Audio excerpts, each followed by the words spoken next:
कृष्णाय वासुदेवाय हराय परमात्मने प्रणतक्लेशनाशाय गोविन्दाय नमो नमः। नमो पंकजनाभय नमो पंकजमालिने नमो पंकजनेत्राय नमस्ते पंकजांग्रये। श्रीमद्भागवत महापुराण की जय। श्रीमद्भागवत महा बद्री विशाल भगवान की जय। नर नारायण भगवान की जय। नारद जी भगवान की जय। श्री कृष्ण द्वैपायन व्यासदेव भगवान की जय। सुखदेव गोस्वामी जी की जय। परीक्षित जी महाराज की जय। सूत जी महाराज की जय। शौनक आदि ऋषियों की जय। श्रोता बिंदु की जय। भक्तों बिंदु की जय। श्री गुरु महाराज की जय। जय जय श्री राधे श्याम निताय गौर हरि बोल। आज यहाँ पर सरसा का विषय है श्रीमद् भागवत जी का 10वां स्कंदो 39 अध्याय श्री कृष्ण बलराम जी का मथुरा में आगमन। श्री शुभवाच सुखोपविष्टो पज्जके राम कृष्ण मानितः लेवे मनोरथान् सर्वान् पुथिजान् स्वचकारः। सुखदेव गोस्वामी जी राजा परीक्षित से कहा,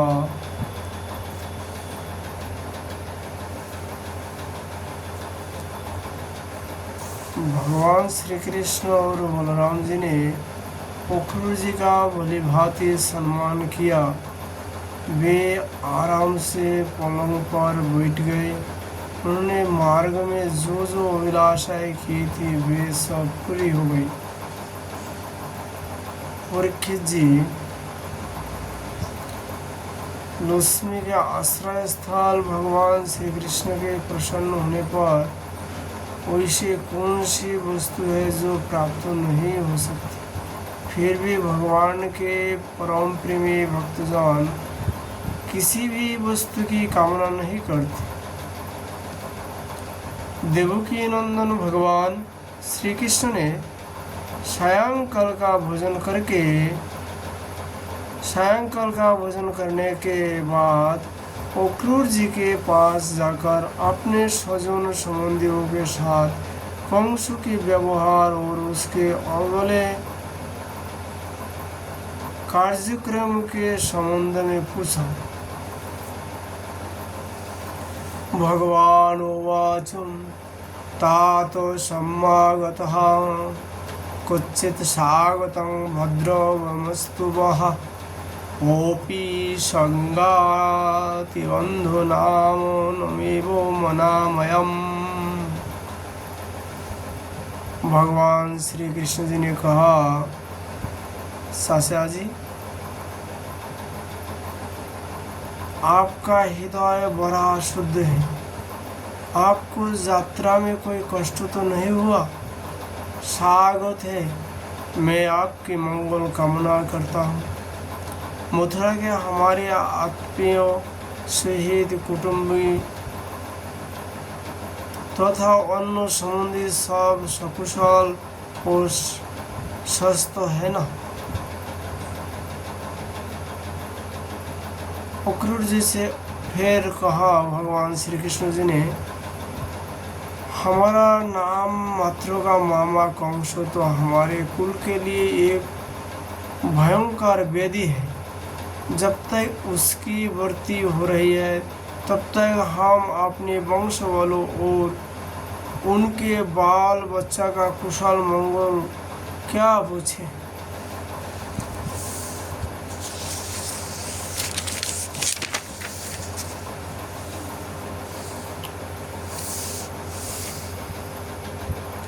चाचा जी हमारे लिए बड़े बड़े खेद की बात है कि मेरे ही कारण मेरे निरपराध और सदाचारी माता पिता को अनेकों प्रकार की यातनाएं झेलनी पड़ी, तरह तरह की कष्ट उठने पड़े। और तो क्या कहूँ, मेरे ही कारण उनने हथकड़ी बेरी से जकड़ जेल में डाल दिया गया था। मेरे ही कारण उनके बच्चे भी मार डाले गए। मैं बहुत दिन से चाहता था कि आप लोगों में से किसी न किसी का दर्शन हो। यह बड़े सौभाग्य की बात है कि आज मेरी वह अभिलाषा पूरी हो गई। सौम्य स्वभाव चाचा जी, अब आप कृपा करके यह बतलाइए कि आपका शुभ आगमन किस निमित्त से हुआ है। सोगोवाचं पृष्ठो भगवता सर्वे वर्णयामास समाधवो वैरानुबन्धं जदुषुवसो देवो दद्दतमम्। सुखदेव गोस्वामी जी कहते हैं,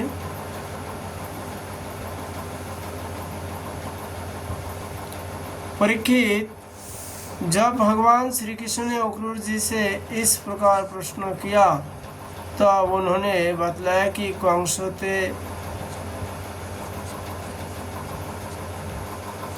कंसों ने तो सभी यदुवंशियों से घोर भेद ठान रखा है। वह वसुदेव जी को मार डालने का भी उद्यम कर चुका है। अक्रूर जी ने कंसों का संदेश और जिस उद्देश्य से उसने स्वयं अक्रूर जी को दूध बनाकर भेजा था, वह नारद जी ने जिस प्रकार वसुदेव जी के घर श्री कृष्ण के जन्म लेने का वृत्तांत उसको बता दिया था, सो सब कहा सुनाया। अक्रूर जी की यह बात सुनकर विपक्षी शत्रुओं का दमन करने वाला भगवान श्री कृष्ण और बलराम जी हंसने लगे और इसके बाद उन्होंने अपने पिता नंद जी को कंसों की आज्ञा सुनाई दी। तब नंद बाबा ने जब गोपों को आज्ञा दी कि सारा गोरस एकत्रित करो, भेंट की सामग्री ले लो और सक्रिय करो। कल प्रातःकाल ही हम सब मथुरा की यात्रा करेंगे और वहाँ चलकर राजा कंस को गोरस देंगे। वह एक बहुत बड़ा उत्सव हो रहा है। उसे देखने के लिए देश की सारी प्रजा इकट्ठी हो रही है। हम लोग भी उसे देखेंगे। नंद बाबा ने गांव के कोतवालों के द्वारा यह घोषणा सारे ब्रज में करवाई दी। सुखदेव गोस्वामी जी कहते हैं, परीक्षित, जब गोपों ने सुना कि हमारा मनमोहन श्याम सुंदर और गौर सुंदर बलराम जी को मथुरा ले जाने के लिए अक्रूर जी ब्रज में आए हैं, तो उनके हृदय में बड़ी व्यथा हुई। वे व्याकुल हो गई।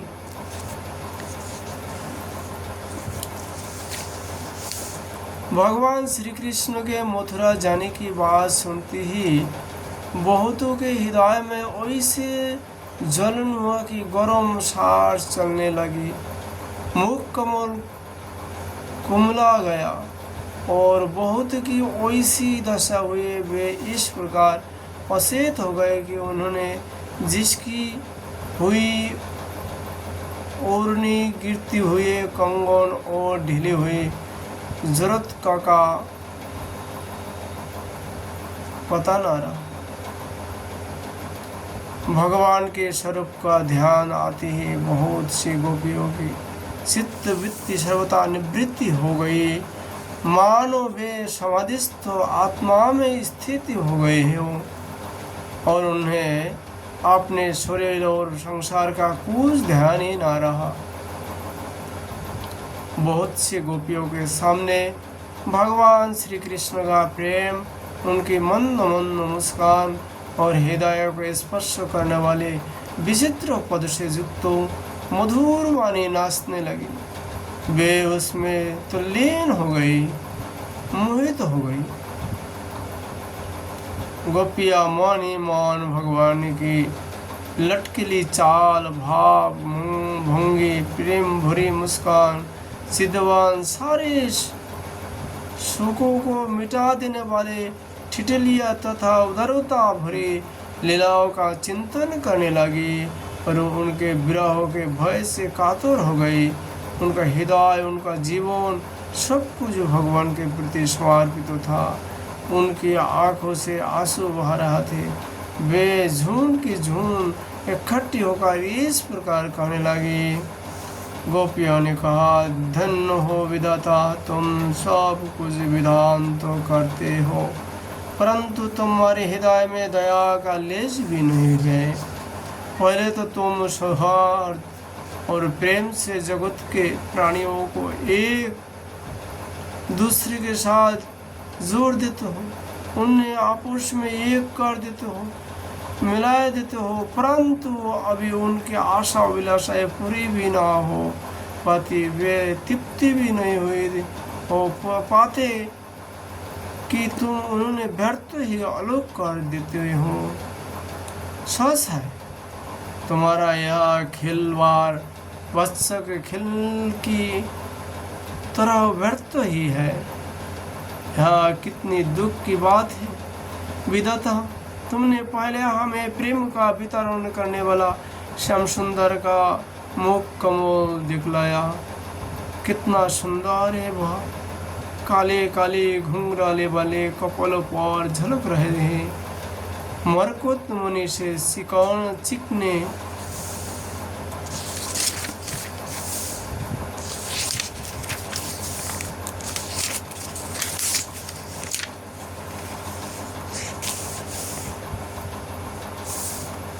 सुस्निग्ध कपोल और तोते की सोच सी सुंदर नासिका तथा अधरों पर मंद मंद मुस्कान की सुंदर रेखा जो सारे सुखों को तत्क्षण भगा देती है। विधाता, तुमने एक बार तो हमें वह परम सुंदर मुख कमल दिखलाया और उसे ही हमारी आंखों से उजाल कर रहे हो। सचमुच तुम्हारे यहाँ कर्तव्य बहुत ही अनुचित है, हम जानते हैं। इसमें अक्रूर का दोष नहीं है, यह तो सब तुम्हारी क्रूरता है। वास्तव में तुम ही अक्रूर के नाम से यहाँ आए हो और अपनी ही दी हुई आंखें तुम हमसे मूर्खों की भांति छीन रहे हो। इनके द्वारा हम श्याम सुंदर के एक एक अंग में तुम्हारी सृष्टि का संपूर्ण सौंदर्य निहारती रहती थी। विधाता, तुम ऐसे ही नहीं चाहती चाहिए। ओहो, नंद नंदन श्याम सुंदर को भी नए नए लोगों से निहार लगाने की साठ पड़ गई है। देखो तो सही, इनका सौहार्द, इनका प्रेम एक क्षण में ही कहाँ चला गया। हम तो अपने घर द्वार, स्वजन संबंधी, पोती पुत्र आदि को छोड़कर इनकी दासी बनी और इन्हीं के लिए आज हमारा हृदय शोकातुर हो रहा है।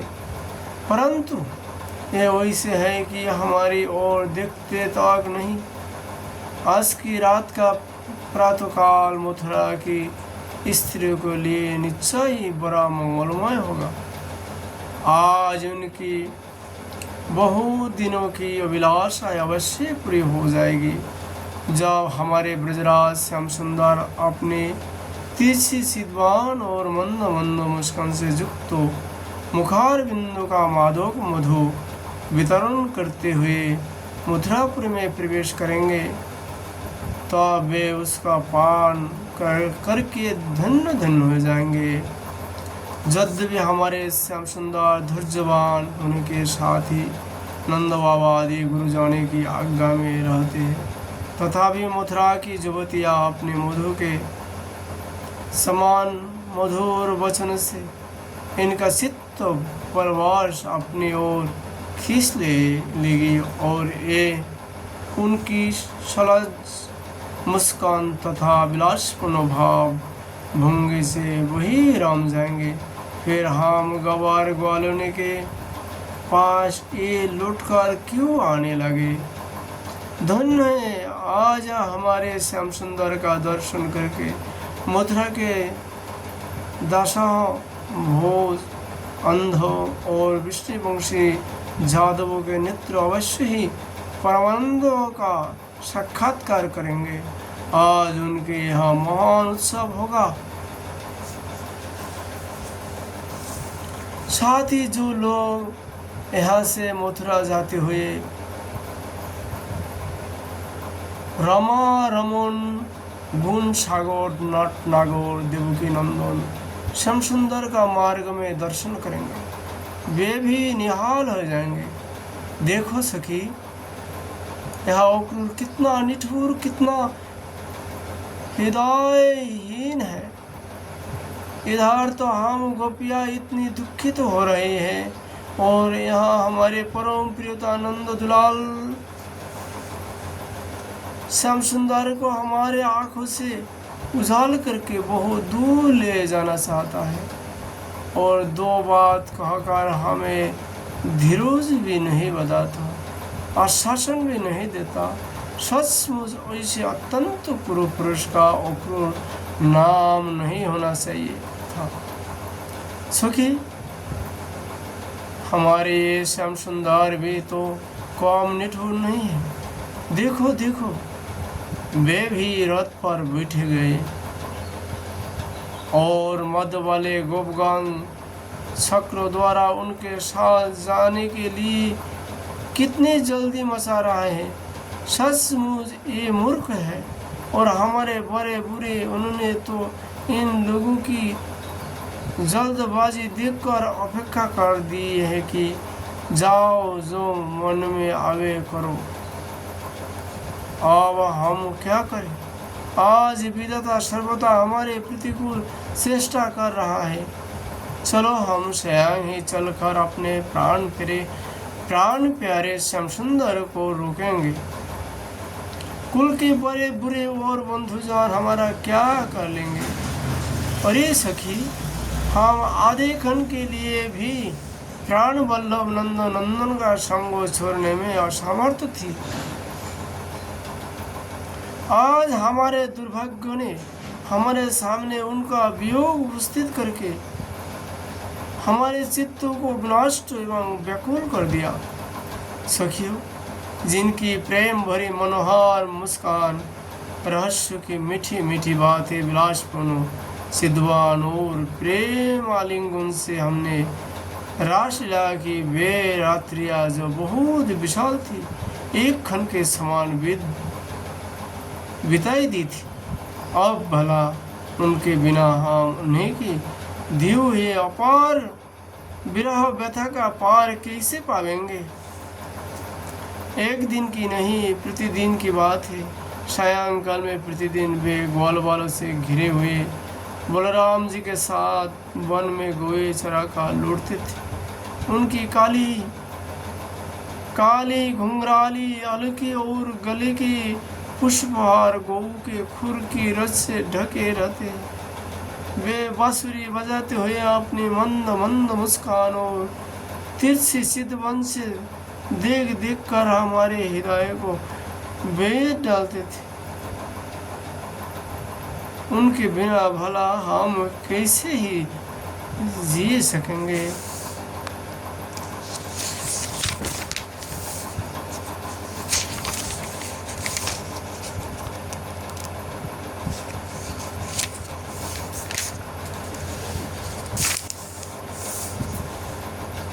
सोगवासुम एवं बुब्रना विरहातुरा भृशं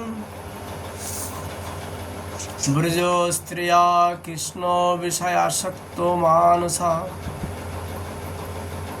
विसृज्य लज्जं रुरुदु स्म सुसारं गोविंद दामोदर माधवेति। श्री सुखदेव गोस्वामी जी राजा परीक्षित से कहा, परीक्षित, गोपियाँ वाणी से तो इस प्रकार कहा रही थी, परंतु उनका एक एक मनोभाव भगवान श्री कृष्ण का स्पर्श, उनका आलिंगन कर रहा था। वे विरह की संभावना से अत्यंत व्याकुल हो गए। लाज सुरकार, हे गोविंद, हे दामोदर, हे माधव, इस प्रकार उसी आवाज से पुकार पुकार कर सुललित स्वर से रोने लगे। गोपियाँ इस प्रकार रो रहे थे। रोते रोते सारी रात बीत गई। छुट जुदा हुआ। अक्रूर जी संध्या वंदन आदि नित्य कर्म से निवृत्ति होकर रथ पर सवार हुए और उसे हाक ले चले। नंद बाबा आदि गोपने भी दूध, दही, मक्खन, घी आदि से भरे मटके और भेंट की बहुत सी सामग्रियां ले ली तथा वे चक्रों पर चढ़कर उनके पीछे पीछे चले। इसी समय अनुराग के रंग में रंगे हुए गोपियाँ अपने प्राण प्यारे श्री कृष्ण के पास गई और उनकी चिद्वान मुस्कान आदि निरख कर खुश खुश सुखी हुई।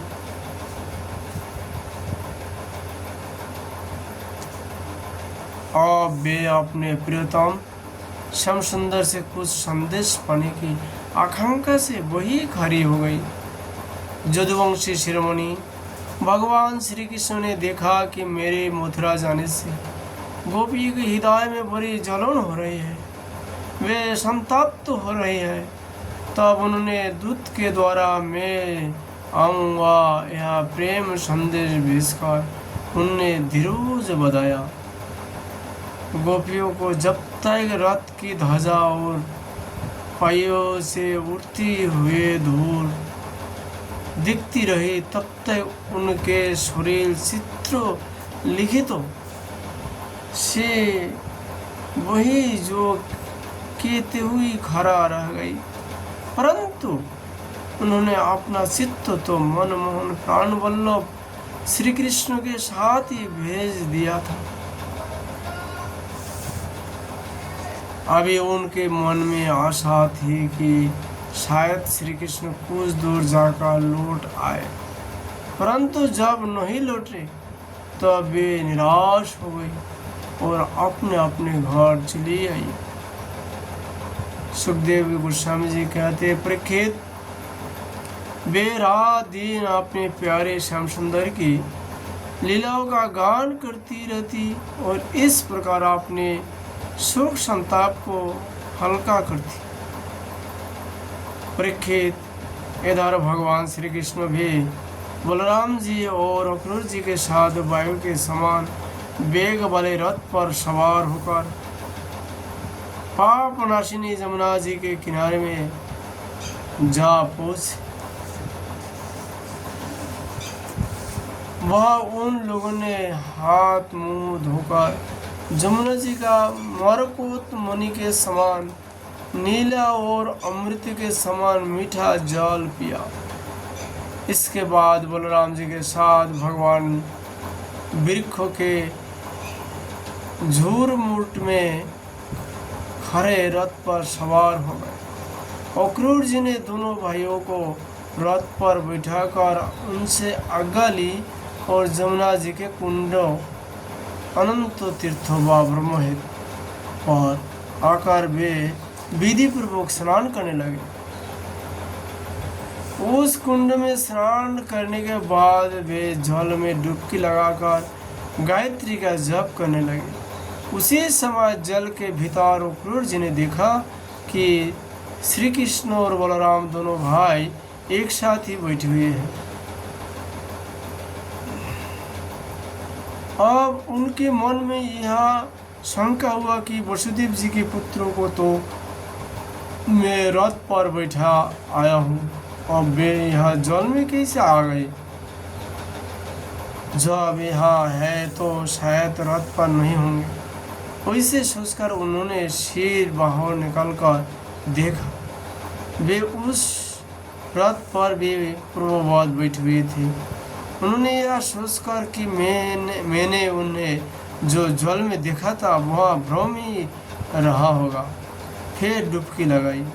परंतु फिर उन्होंने वह भी देखा कि साक्षात अनंत देव श्री शेष जी विराजमान हैं और सिद्धो चारण गंधर्व असुर अपने अपने सिर झुकाकर उनकी स्तुति कर रहे हैं। शेर जी ने हजार शेर है और प्रत्येक फणा पर मुकुट सुशोभित है, कमल नाल के समान उज्ज्वल शरीर पर नीलांबर धारण की हुई है और उनकी वैसी शोभा हो रही है मानो सहस्रों सिरों से युक्त सीधी गिरी कोई कैलाश शोभायमान हो रहा है। अक्रूर जी ने देखा कि शेर जी की गोद में श्याम मेघ के समान घनश्याम विराजमान हो रहा है। वे रेशमी पीताम्बर पहने हुए हैं, बड़ी ही शांत चतुर्भुज मूर्ति है और कमल के रक्त दल के समान रत्नारे नेत्र है। उनका वदन बड़े ही मनोहर और प्रसन्नता का सदन है। उनका मधुर हास्य और चारों सिद्धवान चित्त को चुराए लेते हैं। भुए सुंदर और नासिका तनिक उसी तथा बड़ी ही सुघार है। सुंदर कान कपोल और लाल लाल अधूर की छटा निराली ही है।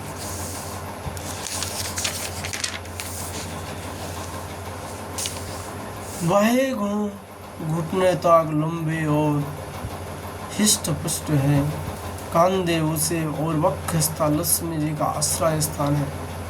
शंख के समान उतार चराब वाला सुंडल गला, गहरी नाभि और त्रिबली युक्त उदार पीपल के पत्ते के समान शोभायमान है। स्थूल कोटि प्रदेश और नितंब हाथों की सूर्य के समान जांघें, सुंदर घुटने एवं पिंडली है। एरी की ऊपरी की गांठें उभरी हुई है और लाल लाल नखों से दिव्य ज्योतिर्मय किरणें फैल रही है। चरों ने कमल की अंगुलियां और अंगूठी नोई और कोमल पोखरियों के समान सुशोभित है। अत्यंत बहुमूल्य मणियों से जरा हुआ मुकुट, करे बाजूबंद करधनी, हार, नुपुर और कुंडलों से तथा यज्ञ पवित्र से वह दिव्य मूर्ति अलंकृत हो रही है। एक हाथ में पद्म शोभा पा रहा है और शेष तीन हाथ में शंख चक्र गदा, वक्षस्थ श्री वत्स का चिन्ह, गले में कुछ मणि और बनमाला लटक रही है। नंद सुनंद आदि पार्षद अपने स्वामी सनक आदि परमहर्षि परम ब्रह्म ब्रह्मा महादेव आदि देवता सर्वेश्वर मरीषि आदि नौ ब्राह्मण प्रजापति और प्रहलाद नारद आदि भगवान के परम प्रेमी भक्तों तथा आठों वसु अपने परम प्रियतम भगवान समझकर भिन्न भिन्न भाव के अनुसार निर्दोष वेदवाणियों से भगवान की स्तुति कर रहा है। साथ ही लक्ष्मी, पुष्टि, सरस्वती, कांति, कृति और तुष्टि अर्थात औषध्य बल, ज्ञान, श्री, जश और वैराग्य, षड्सज्जी रूप शक्तियाँ, इला संदिनी रूप पृथ्वी शक्ति, ऊर्जा, लीला शक्ति, विद्या विद्या, जीवों के मुख्य और बंधन में कारण रूपा बहिरंग शक्ति, फलादिनी सर्वित, अंतरंगा शक्ति और माया आदि शक्तियाँ मूर्तिमान होकर उनकी सेवा कर रहा है। भगवान की यह झांकी निराकार अक्रूर जी का हृदय परमानंद से लबालब भर गया। उन्हें परम भक्ति प्राप्त हो गई। सारा शरीर हर्षावेश में पुलकित हो गया। प्रेम भाव का उद्वेग होने से उनके नेत्र आंसू से भर गए। अब अक्रूर जी ने अपना साहस बटोरकर भगवान के चरण में सिर रखकर प्रणाम किया और वे उसके बाद हाथ जोड़कर बड़ी सावधानी से धीरे धीरे गदगद स्वर से भगवान की स्तुति करने लगी। इति श्रीमद्भागवत महापुराणे पारमहंसं संहिता दशम स्कंदे पूर्वोर्धे अक्रूर प्रीति जान 39 अध्याय।